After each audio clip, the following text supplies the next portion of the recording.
from education to science funding. Here are the top 5 biggest losers in the FY 2026 federal budget. If you rely on federal grants, contracts, or research dollars, the FY 2026 budget is going to reshape your entire FY 2026 capture plan. I'm going to break down which agencies face the largest proposed discretionary cuts, what it means for grants, procurement pipelines, and public programs. And finally, what's happening with Congress in all of this? And I use the president's FY 2026 budget request plus agency justifications for the latest top-line numbers, then translating them into real-world impact for contractors, universities, local governments, and nonprofits. So stick around. Your program's funding is probably on this list. Now, we ranked the top 5 on 2 different kind of criteria. The first was focus. We focused in on the base discretionary year-over-year changes where available and cross-checked with agency summaries. And why this matters is these cuts typically translate into fewer competitive grants, leaner program lines, and title overhead. And so here's the top 5 agencies facing the deepest proposed cuts. First off is Health and Human Services. HHS proposes a leaner discretionary top line and a major reorganization focus. Within that, NIH would operate under a tighter ceiling than in recent years, meaning fewer or smaller research awards if Congress adopts a similar level. What this actually means is that medical research dollars are going to contract. Department of Education is a second one on the list. Education's budget summary outlines a smaller request relative to FY 2025 with program consolidations affecting student aid, state formula grants, and some competitive lines. This is going to be an education aid and grant restructuring like we haven't seen previously. Next, we have the National Aeronautics and Space Administration, NASA.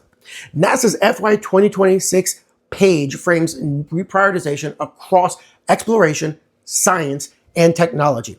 A lower top line versus FY 2025 would mean tighter portfolios, tighter missions, and delayed starts. This is about NASA's mission being reprioritized and tech lines narrowed.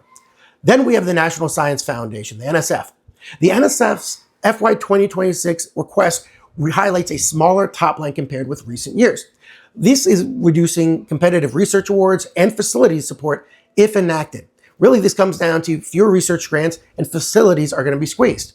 And lastly, at number 5 is the Department of the Interior. Interior's request implies tighter resources for land management, conservation, and parks. This is potentially going to slow project timelines. And this comes down to, with the Interior, is land management and conservation are being scaled back. So for you, what does this mean and how can you prepare? There's 3 takeaways that I want you to take from this.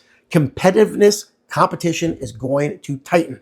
Expect lower success rates and longer review cycles. Sharpen your outcomes, evaluation plans, and risk management. The second one is rebalance your pipeline. Add alternative agencies, look at state pass-throughs, and consider consortia to stay in the game. Also, there's always SLED to go after. And time your moves is number 3. Track markup schedules and be ready to adopt scopes if or when Congress restores or shift funds.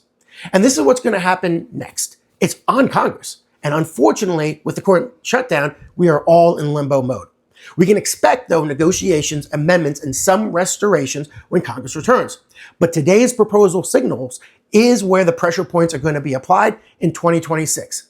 And if you're a contractor, PI, or grants manager, drop your program area in the comments below, and I'll post a follow-up with target mitigation tips as appropriations move on.